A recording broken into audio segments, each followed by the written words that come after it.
What's up, guys? Welcome back to another episode of the E4 Explicit podcast. Thank you for people who are watching this video and listening to the audio version of this. Today, you're going to hear from a surviving victim of the DC sniper attack. So John Muhammad and Lee Boyd Malvo went on a shooting spree and killed 10 plus people in the DMV area and across the country, really, and were caught at a rest stop in Hagerstown, Maryland, about 20 days after starting this spree where they were shooting people and killing them from using a sniper rifle from the back of a Caprice. Crazy story. If you haven't heard of it, I don't know what rock you were under, but today's episode, I get to interview Paul Arufa. He was the very first person shot in the DMV area, and then they eventually used his money to bankroll their killing spree over the next 30 days. So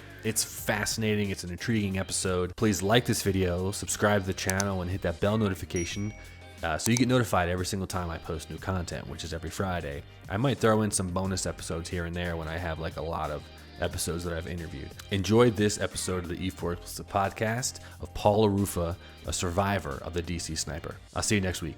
Peace out.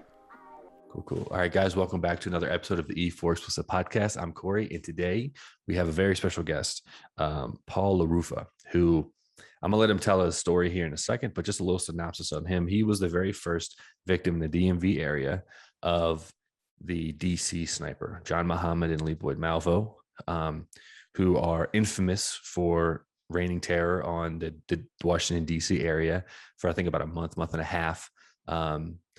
Going around and shooting people with a sniper rifle in the back of a Monte Carlo.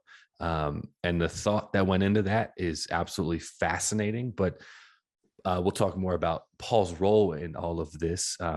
But he is a survivor of that, which is amazing. And I'm gonna take it over to him and let him kind of, who is Paul Arufa? Okay. Yeah, my name is Paul Arufa, and just to shorten my biography here, I was in the corporate world for a while, and then my wife and I decided to leave our jobs and do something we always wanted to do, which was to own a restaurant. So fast forward, we actually did start a restaurant. We bought an existing restaurant, changed it around a bit, and it became a successful place. And that was in 1986. So if you go to 2002 when it happened, so we were in the restaurant business at that time for however 96 16 years. So what happened to me was, after I had left my restaurant every night for years, same manner, I would I'd always leave with people, didn't want to leave alone, just for security reasons, not to leave by yourself.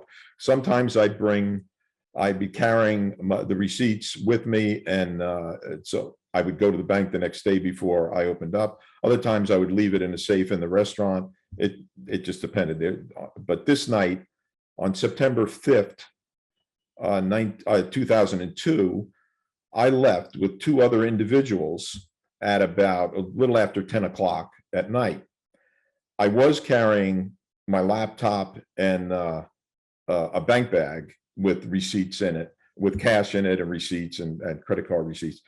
So we usually would check outside, make sure everything looked okay. There weren't people hanging around or anything unusual. And I left with two other individuals.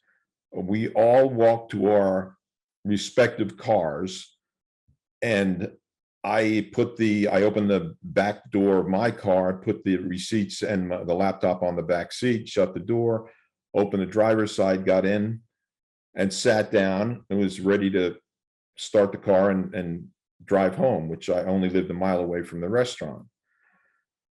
What happened next was just, there are no words to explain it. It was incredible. Suddenly the window next to me just exploded with a tremendously loud sound that deafened my left ear. The glass from the window shattered all over me. and that was the first shot, and then there were 4 more shots, and I was being shot. It was shocking. It was surprising. It was confusing. I was shot, and I leaned over the console of the car. It was over in seconds. I mean, there were 5 shots, and then there was silence, really silence. My left ear was muffled because of the sound of the shot and the window breaking. I was deaf in my left ear. It was just like I was underwater. So I was leaning over on the console, and I said, well, I can still move. And so I got up. I raised myself up in the driver's seat, and I opened the door, and I got out, and I looked to my left, or straight ahead, and one of the people I left with was walking towards me with his phone, and I said, dial 911, and he excuse me, he already was. And he did. He dialed 911, told them what had happened, described that pretty accurately. He said a young black male ran out of the corner of the parking lot, hiding behind a van and a fence that was there in the corner of the shopping center. And he said the person ran up to the car and shot me, and I was bleeding, and we needed help. So eventually, it seemed like forever, but it wasn't that long, where the emergency people arrived. In the meantime, I was having real trouble breathing, because I didn't know, but at the time, because of the blood building up inside me, it collapsed both my lungs. So I was bleeding a lot outside, but there was also a lot of internal bleeding. So I kept getting less and less able to breathe, which really was scary. So the emergency people got me in an ambulance, and they were going to originally they were going to call for a helicopter, and the helicopter was too far away. So I went in an ambulance to a trauma center, which was not close. It was probably 15 miles away. So that was a tough trip, because it took a while, and I kept asking, how much longer, how much longer? And they said, it won't be long, it won't be long. I had a hard time breathing, as I said, and I really didn't want the oxygen mask on my face, because when you can't breathe, you don't want something on your face, but they kept putting it back on. So you gotta keep it on. So we finally arrived at the trauma center, and it was a scene like you see on TV.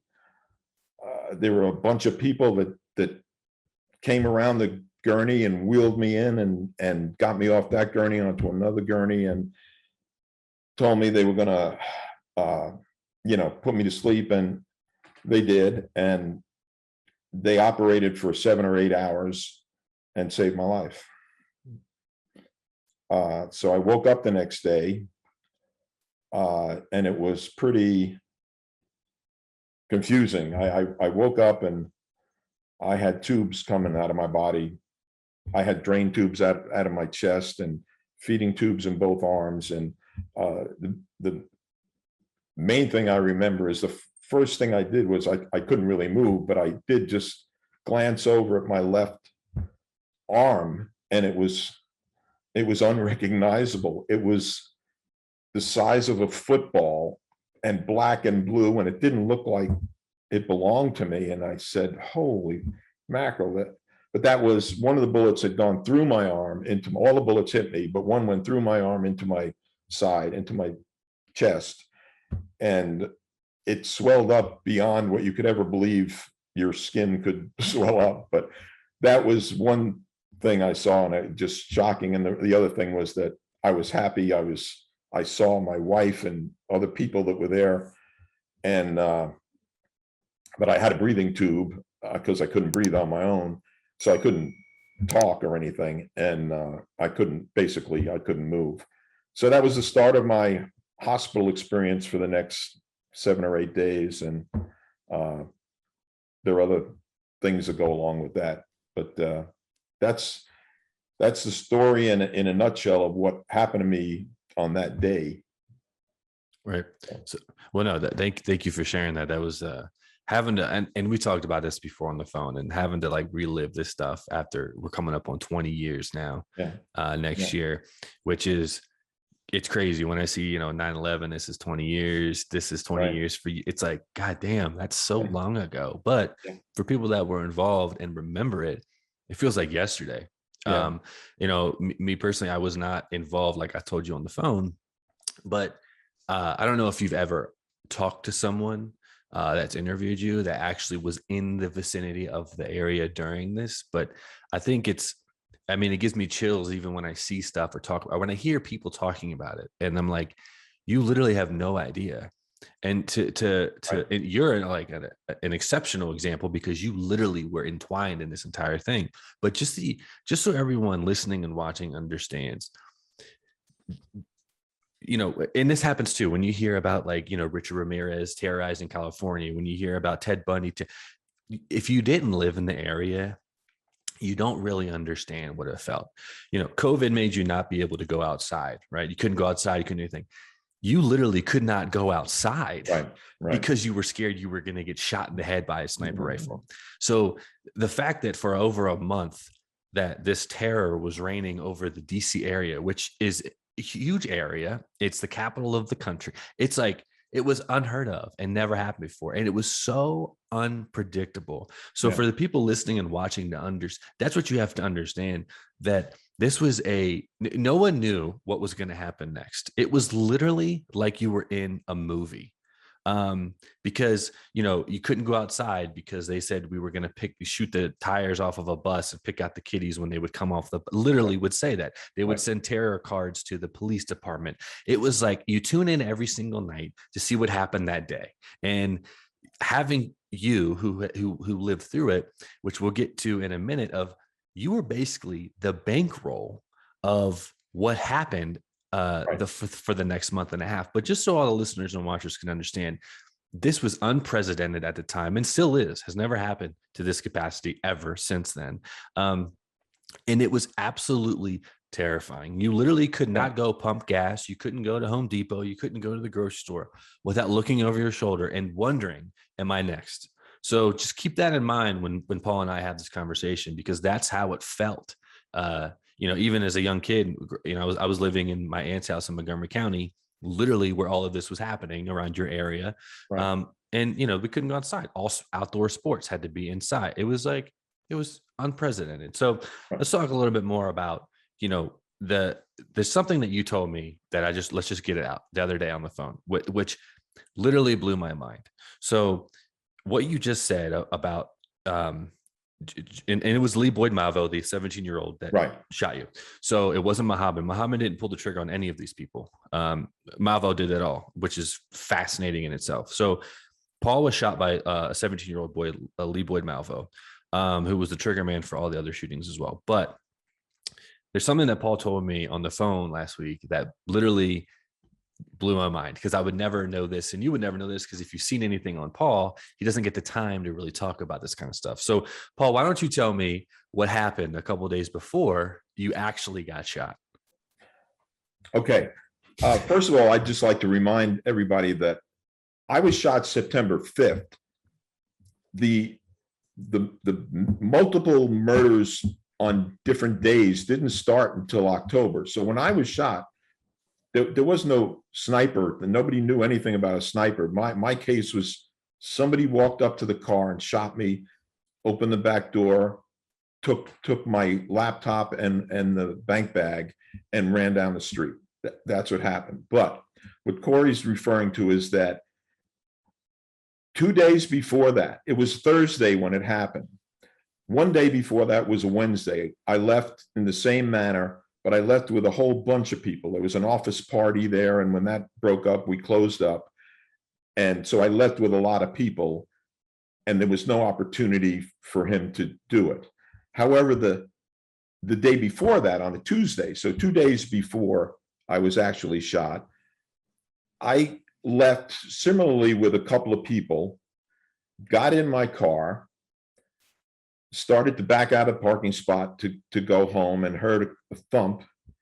I said, something's wrong with the car. Oh, it's a flat tire. It's a long day. I don't feel like, I mean, my thought process was, I don't feel like changing a tire now. I'm going to drive slowly a mile away, not a lot of traffic, and worry about the tire tomorrow or the next day. So I drove home. What I found out later, much later, after this whole thing was exposed and they were caught, that they being Mohammed and Malvo were staking out they would watch me leave. They were there, I don't know for how long or how many days, but at least 3 days before they did it. And what he had done was slash my tire. And he wanted me, obviously the plan was I'd get out, change my tire, and he'd run up, shoot me in the head, and take the stuff and go. So without knowing, the decision that Tuesday, there's no doubt in my mind, it absolutely saved my life by deciding not to change that tire that night and go home, saved my life. So that's just one of the many ironic things that are associated with the whole affair. That is, when you listen, man, when you told me that, I almost didn't even believe you, because I'm like, well, I know a lot about this case, and I feel like that is such an intriguing fact that, you know, and it just goes to that calculation of Muhammad and Malvo and the planning of it, because it might seem like, oh, they were just shooting people out of the back of a car. No, they had to be calculated in every move that they made. I mean, when you're killing people on a basis that they were doing and contacting the police, that's ballsy, for one. Yeah. And it takes a lot of thought to do that too. It's like, this whole thing gave me Zodiac killer vibes, where it was like, are they ever going to find these people? But back to that fact is like, the fact that they, you know, like you said, how long were they watching?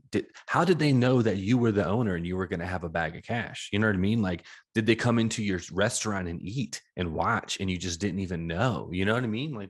Like, yeah, we don't, that's a question that's, you know, I had people who worked for me, and they swore that the two of them never came in the restaurant because they knew and they could see who's coming in and going out. Of course. And I don't remember ever seeing them come in, but it's not out of the realm of possibility that they came in the restaurant at one point to look around or something. But I don't know. I don't know the answer to that. Right. Lee Boy Malvo, that's one of the questions I would ask him if I could. Right. Just for curiosity's sake, did they go into the restaurant? Did they know my name? Did they know anything about me? Did they, you know, those kind of things, just as a curiosity. I don't know the answer to them. Right. But yeah. And I mean, honestly, it wouldn't surprise me if they knew who you were and knew the details, simply because of, like I said earlier, the planning and how calculated Muhammad was in finding out about people. Aside from the shootings, the sniper shootings were completely random. Completely. Yeah. So going from either knowing this person is going to have $3,600 from the restaurant to basically shooting people at random, like, that makes me just go crazy in my head, because I'm like, damn, that's the complete opposite of that style of crime, if that makes sense. I mean, you know, an armed robbery, you know, basically was what the cops chalked it up to you. They were like, oh, this is just someone pulling up and robbing this person, you know, we'll investigate it. And then of course his sniper, the month later, the sniper shooting started to happen. And then were you just like an afterthought at that point? Yeah. When the sniper shooting started, nobody related it. My experience wasn't related to anything about the sniper shooting. And the only thing that related it and proved it was after, from October 3rd, I think, when it started, where they were killing people at random, to when they were caught on October 23rd.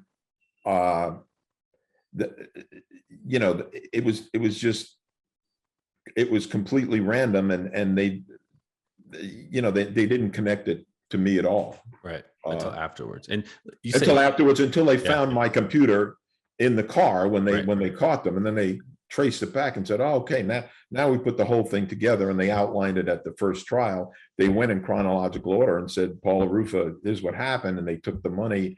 The question is it's kind of curious that they didn't know how much money, they didn't know if any money was in that. See, the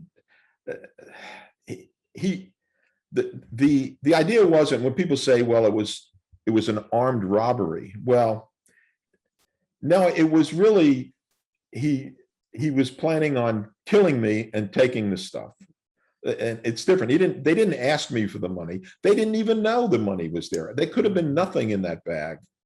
And they have killed me just to take the laptop? Probably so. Right. That's what's crazy about it. You think that there was a logic. Oh, they knew they were going to get money, but they didn't really even know that. They just were willing to kill me for the chance of getting some money, right, and using the laptop. And then, as I told you the other day, the story, they used that money that financed them for the next couple of months of buying a car and buying gas and going around randomly shooting people. Right. Yeah. I watched the interview with the car salesman who sold them the Monte Carlo, and he said, Muhammad literally got in the back of the car and lay down in it, and he was like, it was very odd what they were doing, but I mean, you're selling a car. What are you going to question them? It's not like they're coming in to buy a gun and they're saying they're going to shoot somebody with it. So it's like, right.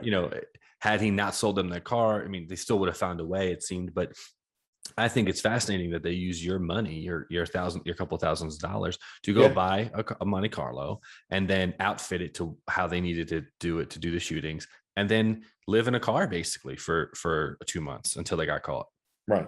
Yeah. And it's I think it was a Caprice, by the way. It was a Caprice. Right. Oh yeah, I keep saying Monte Carlo. You're right. It's a Caprice. Yeah. Literally, it's kind of similar cars, but you're right. No, I know. It was a Caprice. You're right. The blue Caprice. Yeah. So, and they paid like $700. It was just a big boat, old car. Exactly. I forgot what year it was, but I think they paid $700 for it, of my money. Yeah. And it's crazy, man. So do you ever get that back? That's what started. Pardon me? Do you ever get that back? I got most of it back from insurance. It's hard to get cash back, but I did get.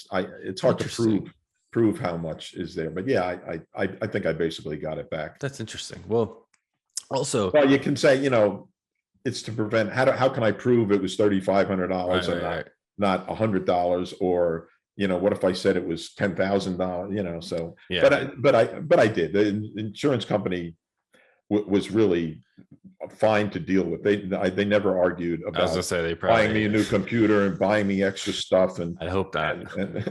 So well, you said October 3rd to October 23rd. So that's 20 days of shootings. I honestly, I know that's how long it took. It felt like it was like a 6-month spree. It felt like it went on forever. But so how long were you in the hospital? You said 7 or 8 days. I was just in the hospital. Really, I just couldn't stand it after a while, because I was on a breathing machine for 3 or 4 days. And then I got off it. I still couldn't breathe really well. So I had to build up my lung capacity, which after about 7 days, it was enough where I said, I want to go home. And they let me, but they said, if you have trouble, you got to come back. But I couldn't. I thought I was breathing okay, but I really wasn't, because I couldn't. I could say a sentence, half a sentence, and then I have to take a breath, and so I was really weak in breathing.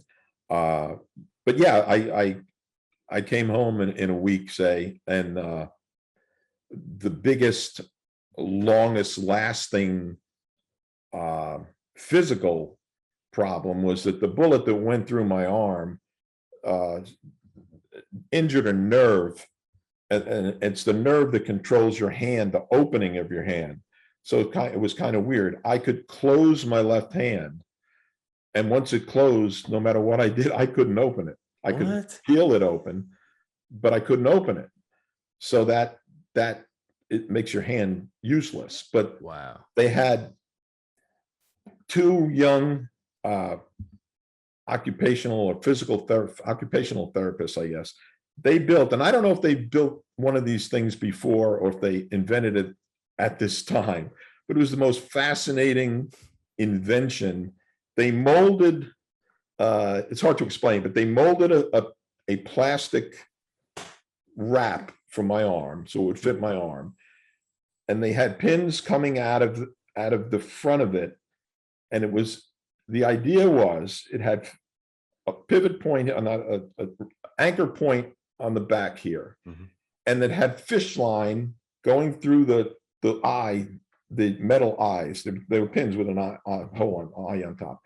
And that attached to rubber bands that went around my fingers. So the thing worked fantastic. If I closed my hand, the rubber bands would pull it open. So I had use of my hand. I mean, it was a big contraption, hard, but I could drive with it, and I could actually function with it. It got in the way sometimes, but Wow. it made it so I could pick things up. I could actually close my hand on something, pick it up, move it, and open it. It would just pull my fingers back. And the muscle So that memory was probably started the muscle memory. Well, but I had no control. See, the nerve was gone. So I could look at my hand closed and I could think of everything and try, and you couldn't open it. You can't, there was no feeling unless I did it yourself manually. So yeah, so you had to do it manually. So that lasted a year or more. Wow. But I learned to live with it, and I got by. I still worked every day, and sometimes I take the thing off, and eventually it took a while. The nerve had to regenerate. So eventually I'd get a little feeling, a little spark in my fingers, and the doctor said that's good. And so I'd look forward to that feeling of, kind of shocks you, but it's your nerve coming back. Eventually it came back. It's not, I mean, you would never know by looking at me. Never. It feels different to me, but it's not the same as my right hand. But there's nothing I can't do with it. It just always feels like I just did 100 curls with my left arm. It just feels different, but it's fine. It's fine. Wow. So anyway, but that was the longest lasting physical problem I had, but I dealt with it, thanks to that invention that they had, and that helped a lot.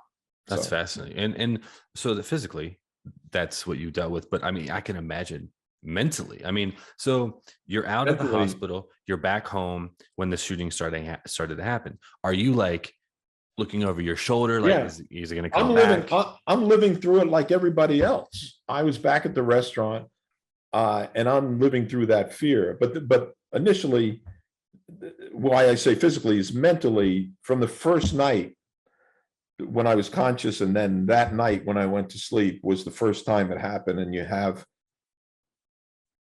flashbacks that are just terrifying. They're real. So real in the sense that I heard that shot. I felt that window breaking.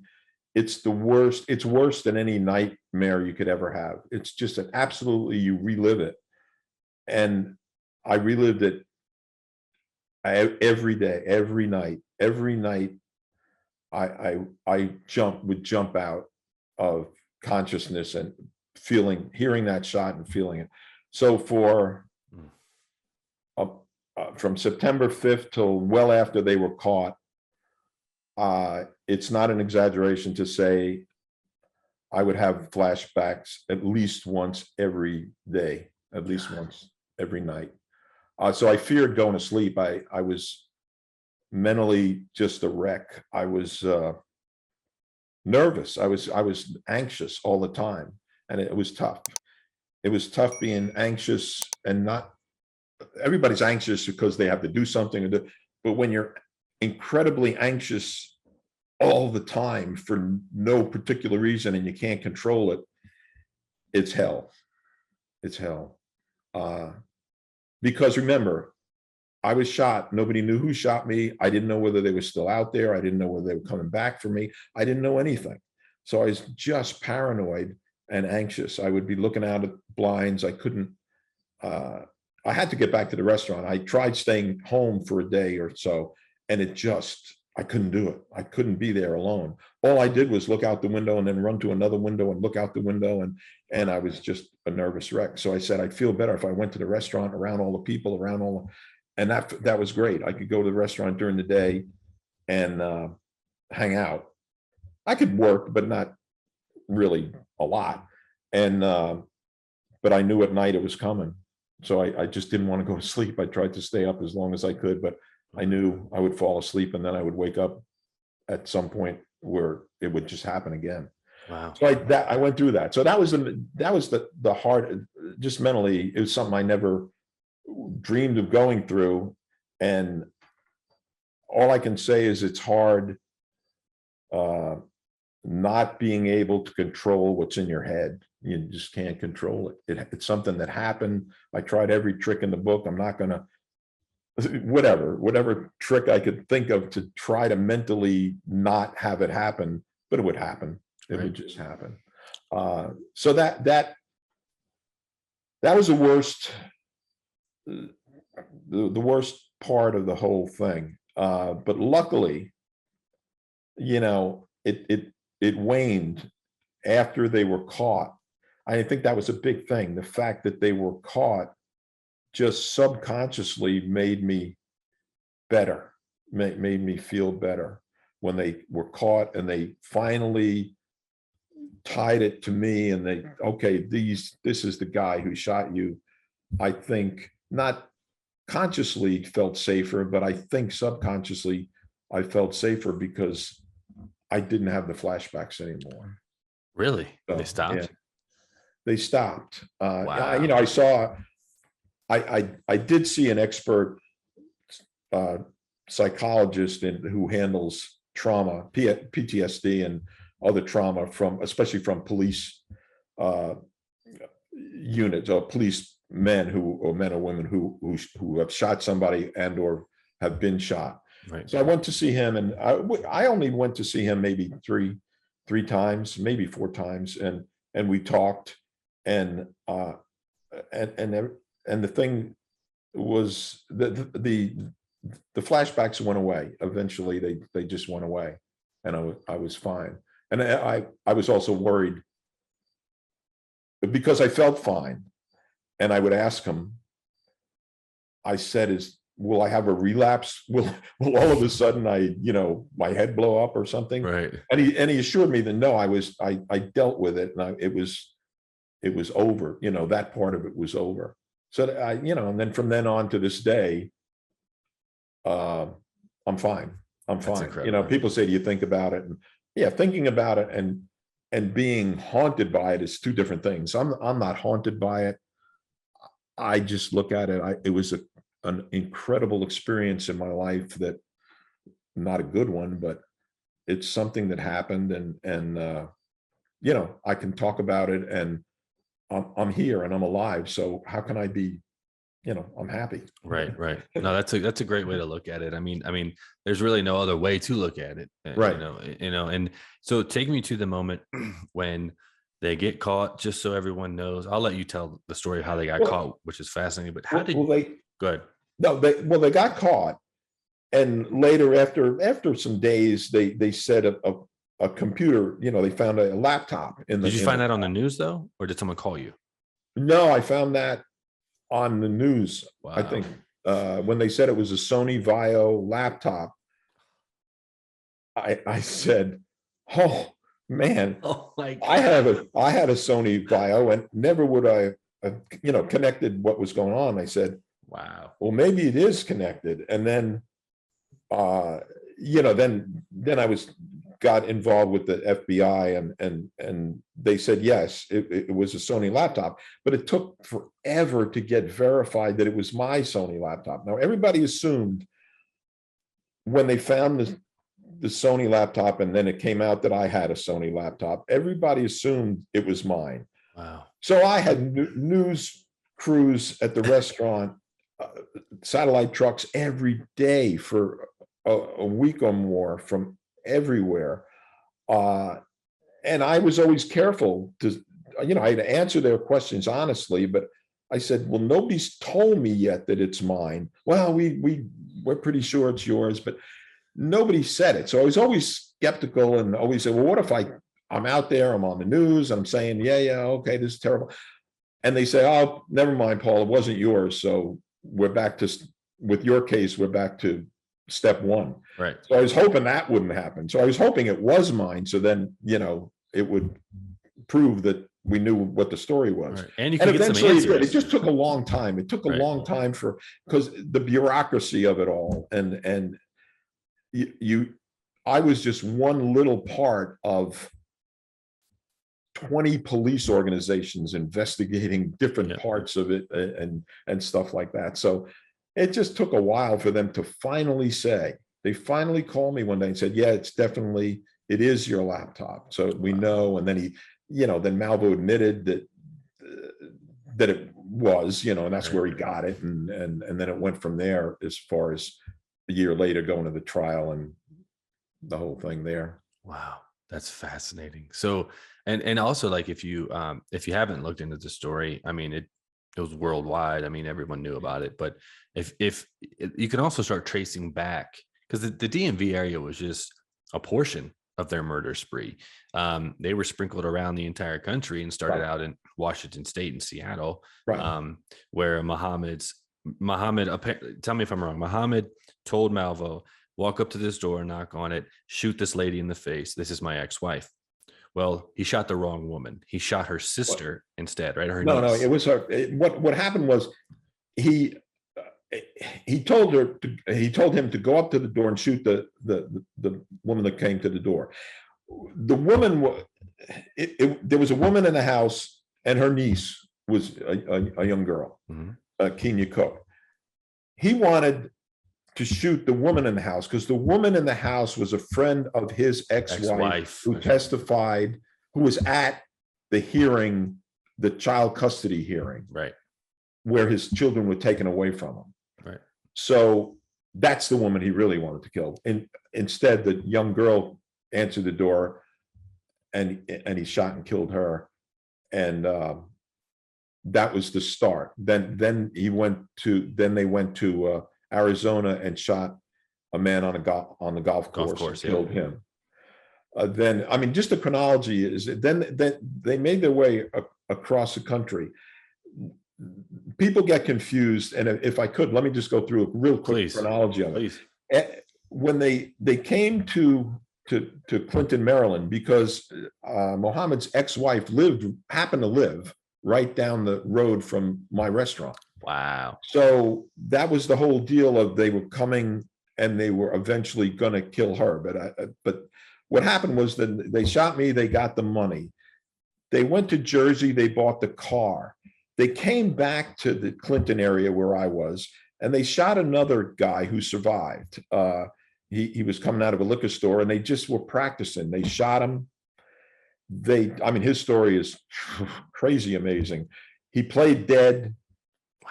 He felt Malvo come up to him, roll him over, grab his wallet, and leave.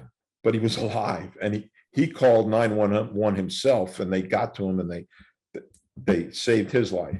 Anyway, they left the DC area, and people get the chronology mixed up. They went to Atlanta and they killed a guy. They went to Montgomery, Alabama, and killed a woman and injured another woman. They went to Baton Rouge, Louisiana, and killed a woman randomly. Then they came back to DC in early October and shot the 3 or 4 people in one day. And that's when the days started where they said, oh, this is when it starts. But as you mentioned, it started way in the beginning of 2002 in Washington, and came across the country. And then they went down again and, came back to DC. So that's how it worked out. And then they were caught outside DC in a rest stop. And anyway, so that was a chronology of how it all worked. But I lived through it like everybody else. I was, pumping gas in my car and making sure I, Right.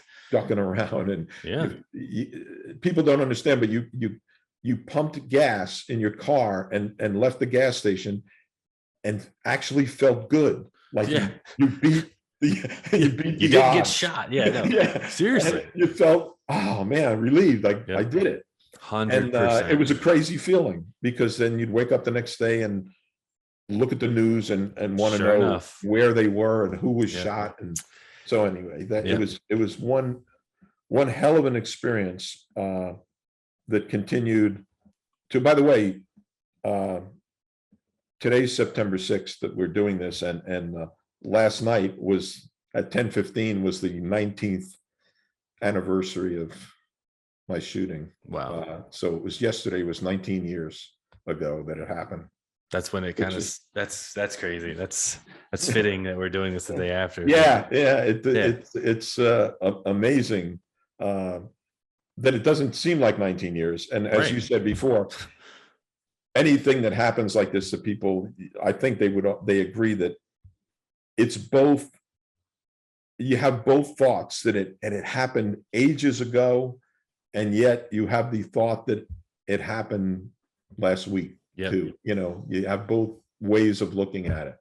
So it's always there, but it's also amazing that 19 years have gone by, and like I got 19 extra years so far on my life, which is incredible. I mean, and that kind of brings me to my next question is, so many people died in this, and there's a handful, I think 2 or 3 survivors, 3 or 4, maybe 4, but the young kid that got shot, I forget his name, and like, how do you feel? Like, do you have, I know there's survivor's guilt, there's all that kind of stuff, No,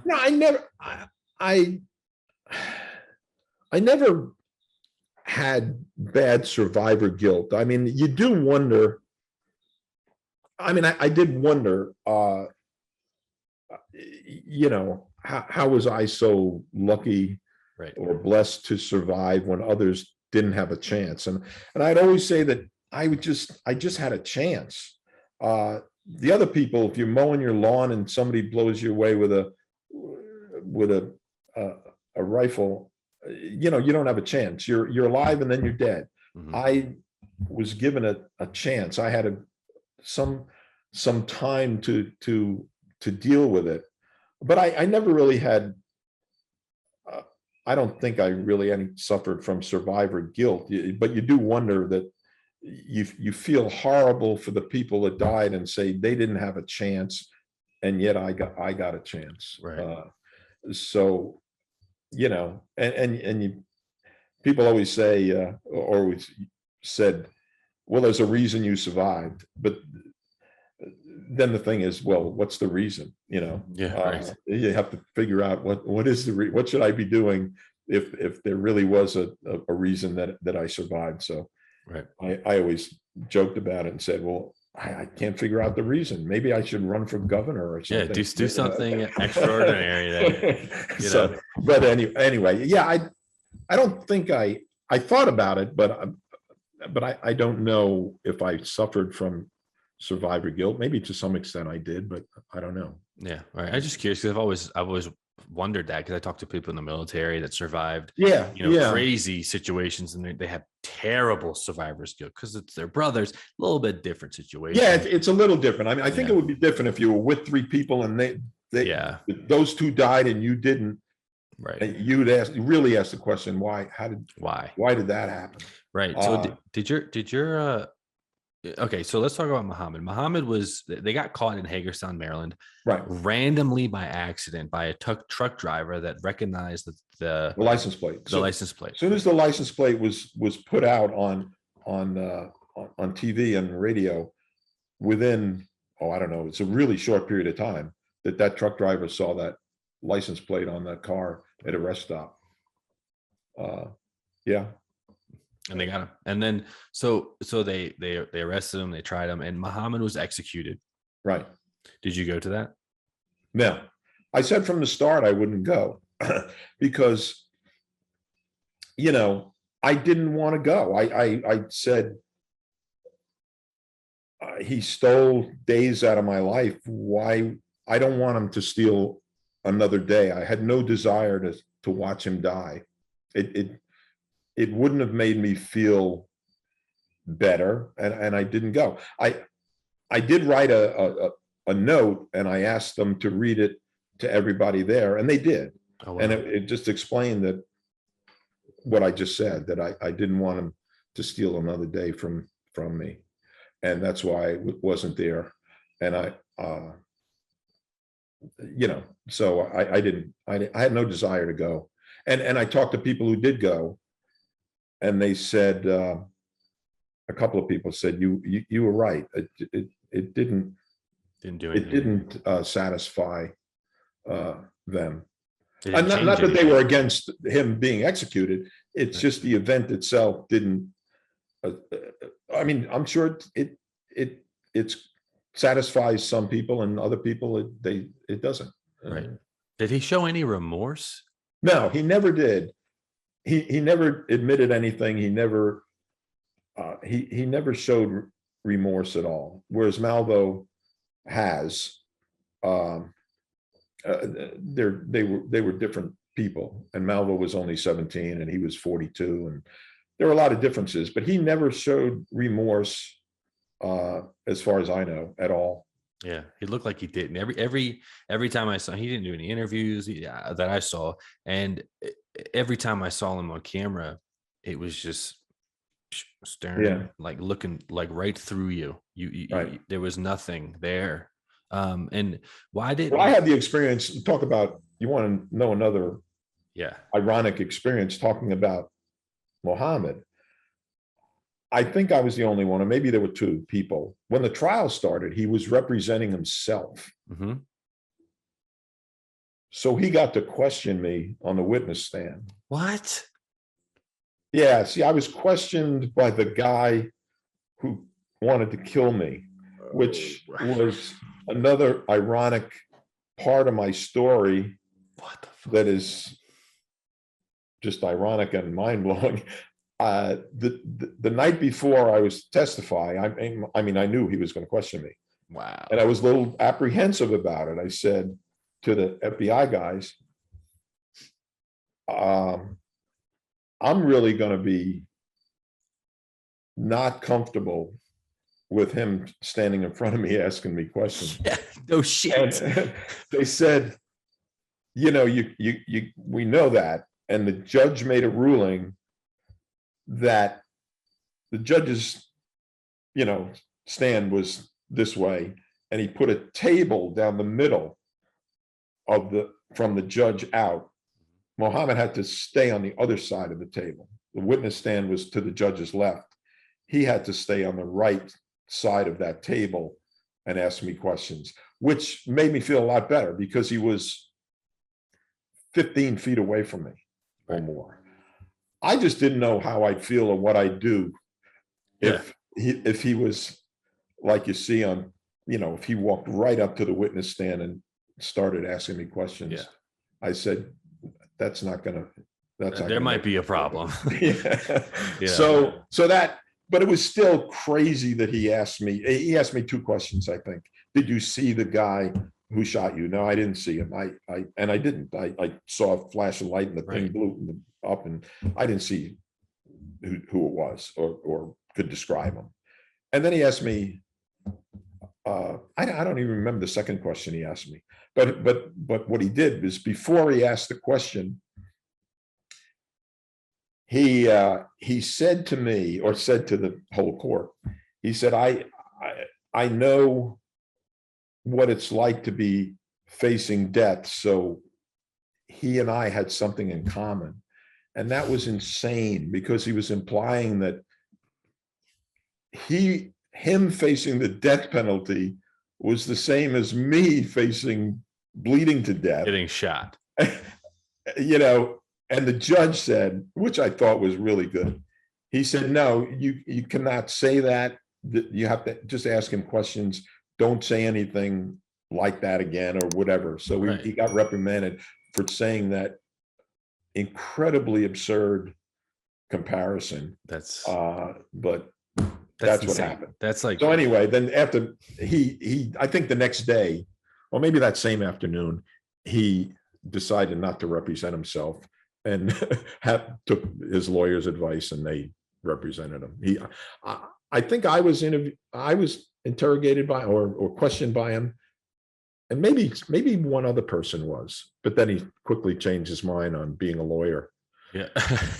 Which Good idea. It did help him either way. So, yeah. So anyway, that's just another crazy thing that happened. That's so crazy. I would have, like I said earlier, I would have never, no one would ever know that, because, unless if you're following the trial on C-SPAN, if they even showed, I know they showed the illustrations and stuff like that, but I mean, you're not going to know that unless if you're like glued to it, Right. And it's the fact that the person who had you shot, even though he didn't pull the trigger, right. Let's don't get it twisted, but Muhammad is the mastermind of this. Malvo was a 17-year-old boy from Jamaica who looked at him as a father figure. And this man is a 42-year-old adult who was a military man. He was structured. He was smart. He had a lot of things that helped him kind of make Malvo do a lot of this stuff. Hold on, I think you froze. Oh.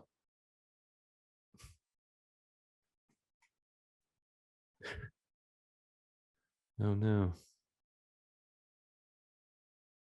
There you go. Hold on. Can't hear you. You can't hear me? There you go. Yeah. You froze. Okay, you froze. Well, I froze to you and you froze to me. Yeah. So I was talking, but I didn't know whether you could hear. Same. No, you're good. So we'll just restate that. So basically, and I'll just chop this out. So he was, a 42-year-old man. He basically had Malvo do all of this stuff for him. So can you maybe talk about that relationship? Because it's very odd. It was extremely odd. I mean, Muhammad took advantage of a kid who was basically on his own since he was 7 or 8 years old. I mean, he lived on the streets in Jamaica and Antigua. And, his mother, it was not a good childhood. No. And Muhammad took advantage of that, just psychologically was incredible in taking advantage of posing or acting as a father figure for this kid, and then molding him to be able to do whatever Muhammad wanted him to do, which got to the point of actually convincing him, so to speak, that killing people was the way to go. So it's not an excuse, but it is he did, whether you want to say he brainwashed him or formed him into a monster, he really did. He did that, and that in no way is saying that Malvo wasn't aware of what he was doing and he wasn't responsible for what he was. But I think he himself admits that he was a monster. He did that stuff, and he admits that he did it. But he did take advantage of him. There's for sure. But it's not an excuse. Neither one of them get off without any excuse for doing what they did. You can't kill people.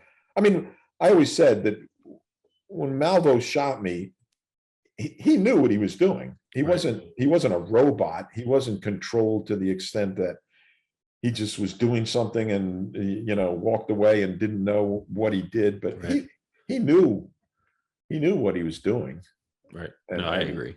So yeah, no, he definitely, to do something like you're saying, these extremes, you have to know a little bit about what you're doing and what you're causing. But to your point, Muhammad was a master manipulator, and it proves. I mean, if you can convince someone, regardless if they're 17 or 30, to kill someone, and that many times in this manner, it's like, what was he telling him? So let's talk about Malvo, because he got life without parole. Granted, he was 17. I think that's probably, if he was 14 or 13, it might have been a different story. But 17, you're 18, you're a year away from being a legal adult. So maybe that played in a part. But me and you had this conversation on the phone of, because I'll tell you what, just so that everyone listening and watching can, how I found you was I didn't even know your story. All I knew was the sniper victims. Right. So I read an article, and it was about convicting underage felons or people who murder for murder, basically, in violent crimes, with life without parole. And they're saying that that shouldn't be the case. And if you read it, it read like Paul Arufa was Team Malvo. And I was Right. like, no fucking way is someone who got shot by someone vouching for them to potentially be free at some point.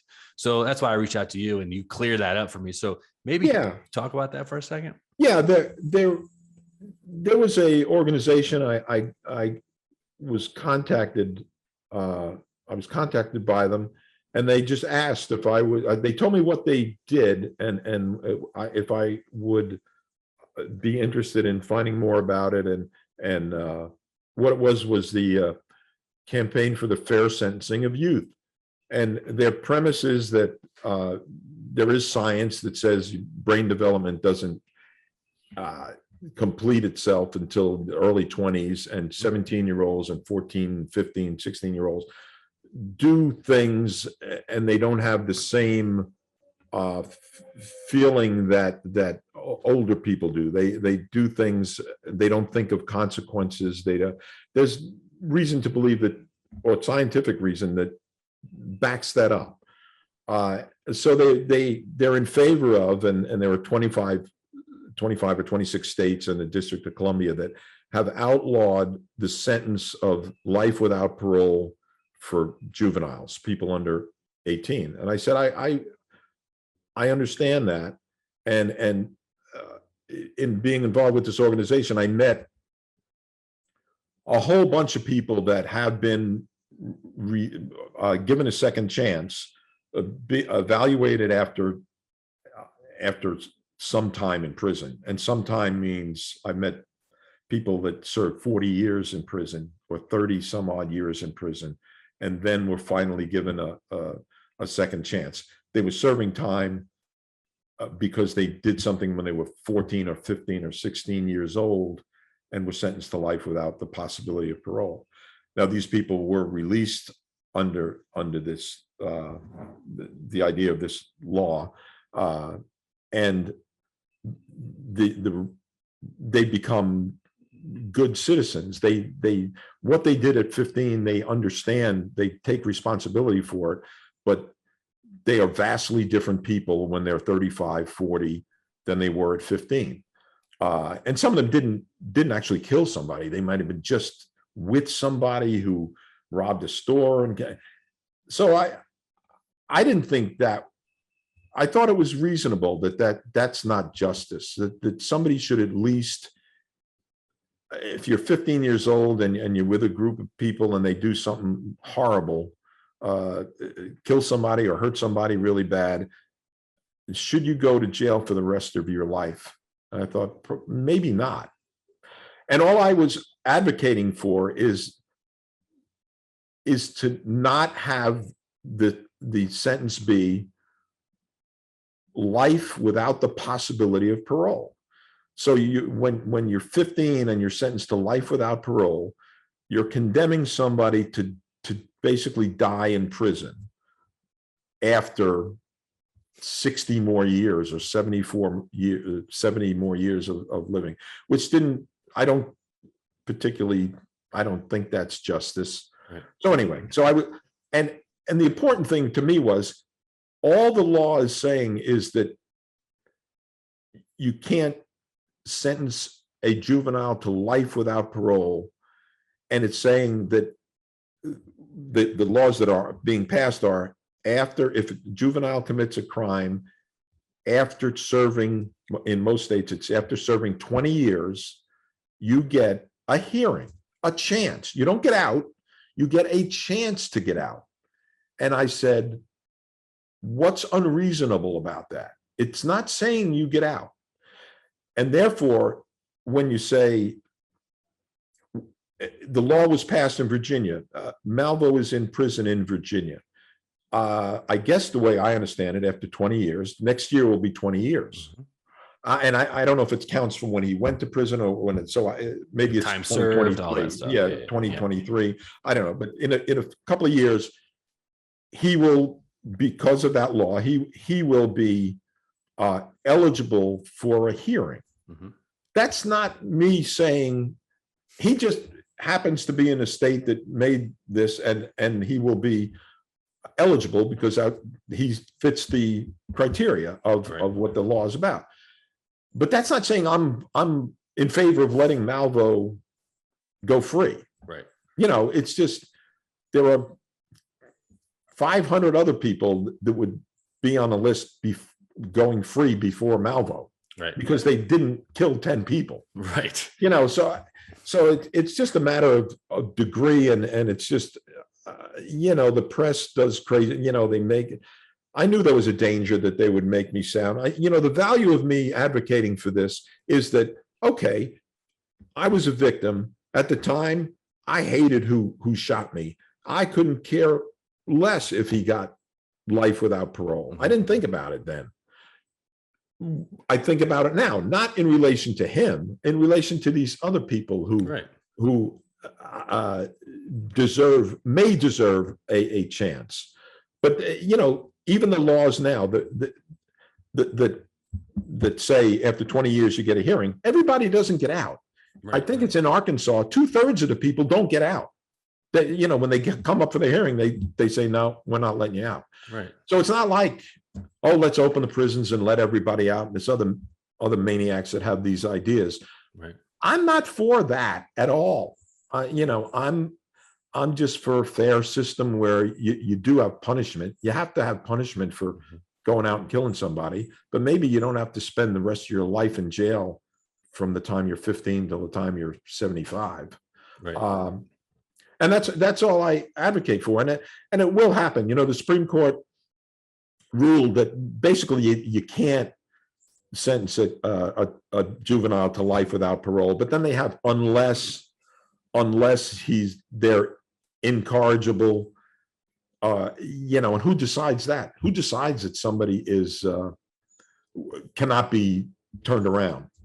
So there are like little tweaks or loopholes in the law. So it's not a nationwide law. It's in 26 states that actually say you can't do it. Eventually, it'll be, I think, either state by state or federal ruling taking out like any loopholes of incorrigibility, so it won't be a thing. You already can't sentence a juvenile to death nationwide in the country, and I'm pretty sure it'll happen where you won't be able to sentence a child to life in prison without parole. Right. That's all. Seems pretty reasonable to me. Although I understand the other side. People say, oh, he deserved. Yeah, Malvo may deserve to stay in jail for 200 years, but all the other people may not. There may be other people. That's what I'm saying. Is I think, to your point, we're also talking about a case that is so unique and is not average. So Malvo's situation is not your average Joe who, like you said, who wasn't a trigger man, who was at the wrong place at the wrong time, that someone got the book thrown at him. That is a completely different situation than someone, whether he was manipulated or not, still killed 10 people. And at some point knew what he was doing, and that was wrong. So me personally, if it got to that point, they probably will never let Malvo out just on the gravity of the case. And I would think so. Right. I mean, I would think that's probably the case. Plus, there's legal ramifications too. If they were, then I believe he could be. There's no statute of limitations on murder. So I was going to say he could be charged in other places. Tried in Alabama and Louisiana and other states. So Washington. I'm not a legal expert, but his chances of getting out probably aren't really good. Right. But but I know the question will come up, and I know I'll get phone calls and say, "You in favor of him?" No, I'm in favor of him having a hearing because he falls into the purview of the law. But am I going to be in favor of him being released? Probably not. Right. Right, which makes more sense. I mean, like I said, and you said this is we said on the phone, this is an anomaly almost, like where it's like that law is made to help people that are in a different situation than someone who is notable as Malvo. And to be honest, who knows what would happen if he did get out? Like, and you're exactly right. Because he was only convicted on certain murder cases. He wasn't convicted on all of them. So, like, to your point, if he did get out, they would 1000% recharge him in all those other murder cases. Yeah, I don't know how legally. Yeah, but I think that makes sense. They're not just going to let him. I think his chances of getting out are pretty damn slim. Right. But nothing's impossible, and we live in a crazy world. But that's the story. I don't know what'll happen, but I'm pretty sure he's not getting out. But yeah, no, and I never thought of. I was always one to be like, listen, if you got to pay the piper. If you did the crime, you got to do the time. But that's where I think it's fucked up, is where, like, does the time equal the crime? His case, I'm not talking about, but if we got people getting out of prison all the time because they sold a dime bag in 1982 of weed and they got life in prison. Like, that is ridiculous. And now it's legal in most states. So it's like that's where I kind of like, the scales need to be more adjusted to where it's like, all right, you sold a brick of weed. We're going to give you, 3 months in jail. We're not going to give you 20 years. Right. So, and that goes with the violent crimes, I think. Yeah, it does. I mean, I'm all for reform, but reform isn't, let's open the prisons and let everybody out. Let's not have prisons anymore. Let's not have punishment anymore. That's just insanity. That is. That's not justice, and it's not society. No society could deal with that.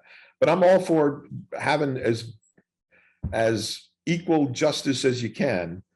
But not, that doesn't mean, like I said, doing away with prisons. And now prisons can be reformed. Prisons are hellholes, but yeah, they're not. Maybe they should be. That's the first problem. Yeah, you're not being rehabilitated when you're in prison. Yeah, right. Yeah, that's not the case.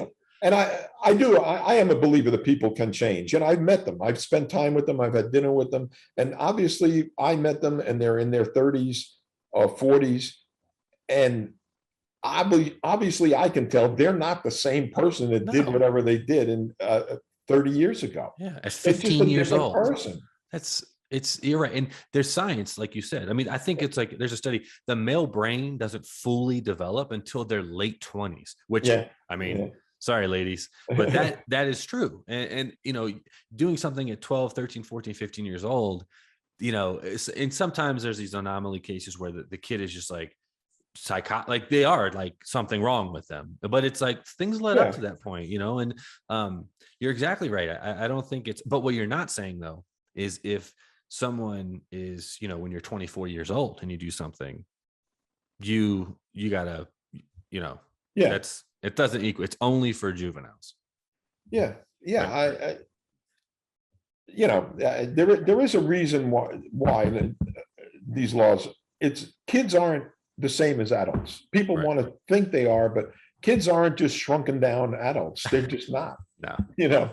A 13-year-old, 14-year-old, 15-year-old isn't the same as a 40-year-old.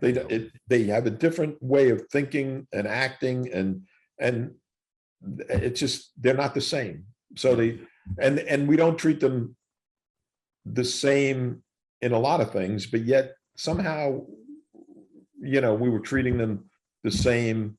A 40-year-old would get life without parole, and a 15-year-old would get life without parole. Right, well, but they can't drive. 15-year-olds can't vote, and 40. Well, there is a difference there. Why is there a difference? Right. Because there's a difference. Kids aren't adults. Right. So I totally agree. Do you talk to any of the? I know I reached out to Iran Brown. I think he was the child that got shot. Yeah. And survived. Do you talk to any of the victims? I haven't talked to him. I'd like to talk to him. Did you talk to him? We went back and forth on LinkedIn, and he's going to come and talk to me. Okay. So I can absolutely put you two in connection. Yeah, do it, because I would like to talk to him. I have talked to.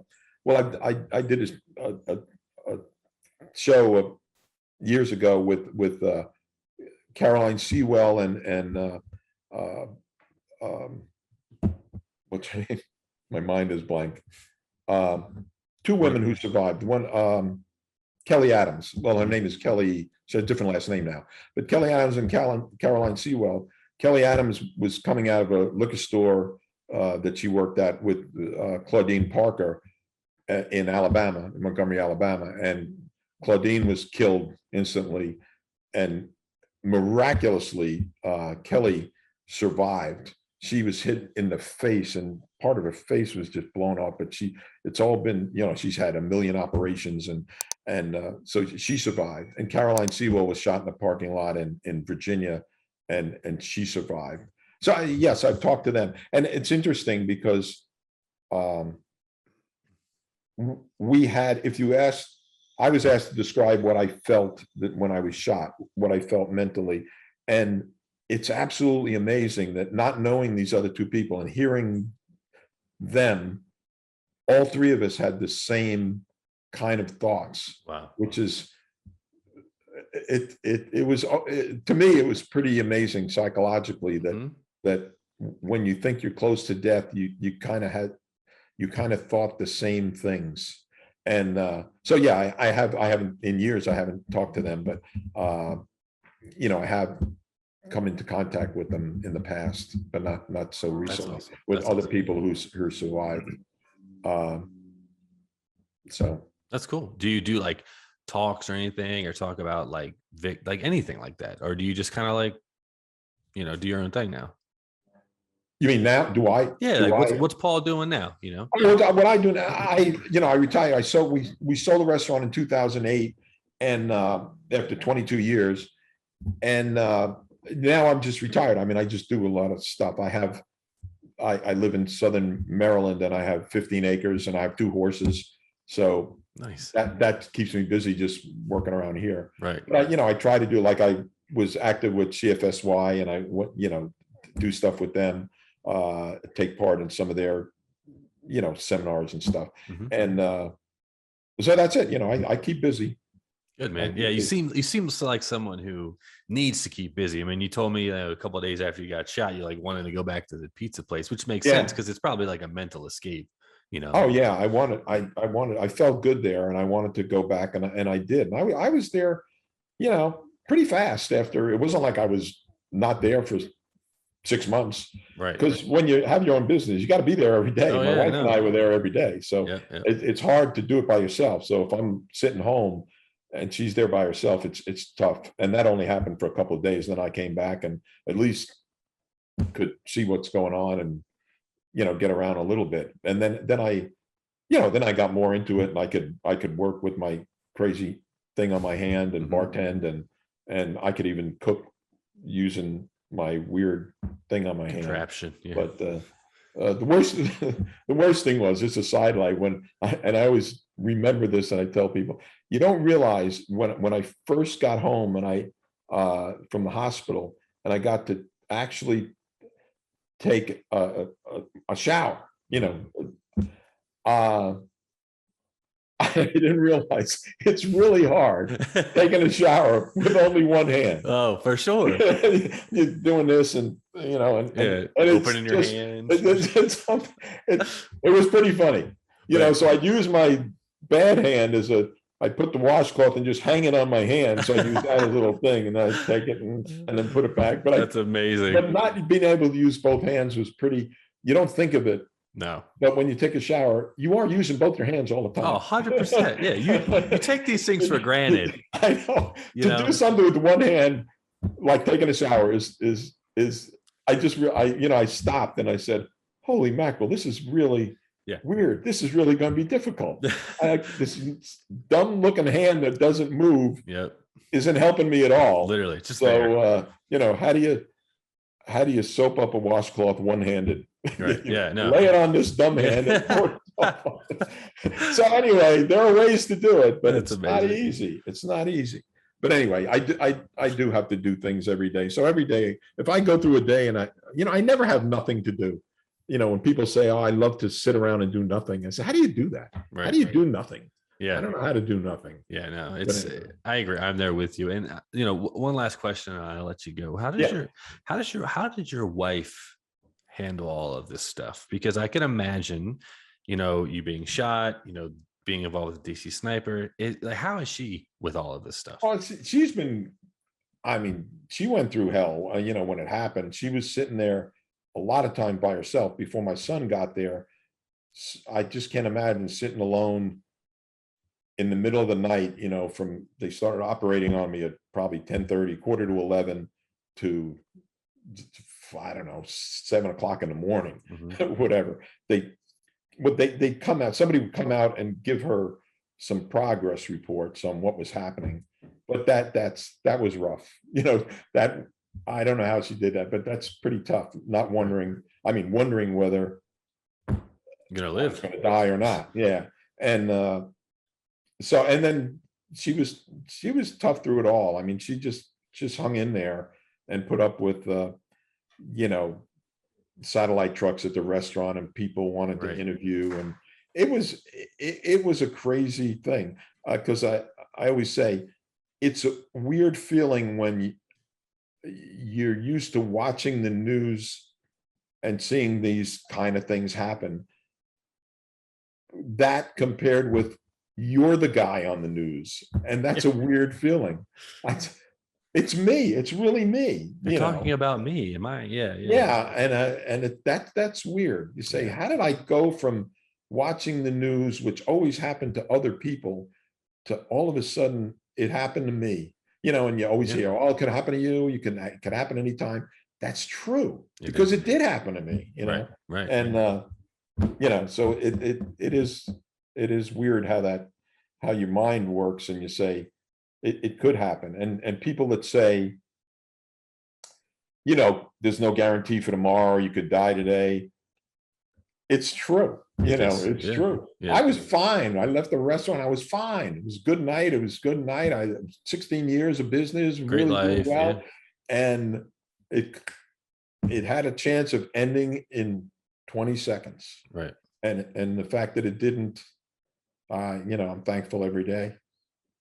That's amazing. So, Awesome. Well, hey, man, thank you so much for talking to me. And all right. Hope I didn't talk too much, but No, I tried honestly, to bring out some no, stuff dude. people didn't know about. No, this is And- great, man. And like I said in the beginning, it's nice to see, because I've watched your videos, I've watched interviews that you've been on, and being in film, I told you this before, like, I know, like, you can talk for 3 hours, they'll use 3 minutes. So Yeah. I love this. And you dropped a lot of interesting facts and things about it. You gave a good storyline. You told everybody kind of what happened, and that didn't understand and know the details. And I mean, this was fantastic. And I really thank you for coming on, man. I enjoyed it. Thanks for giving me the opportunity to blab about what happened to me and other people, and how it affected the world. But, life is good. I'm happy. I hope you're happy. Definitely, man. Thank you. And that's another episode of the E4 Explicit podcast, and we'll see you next time.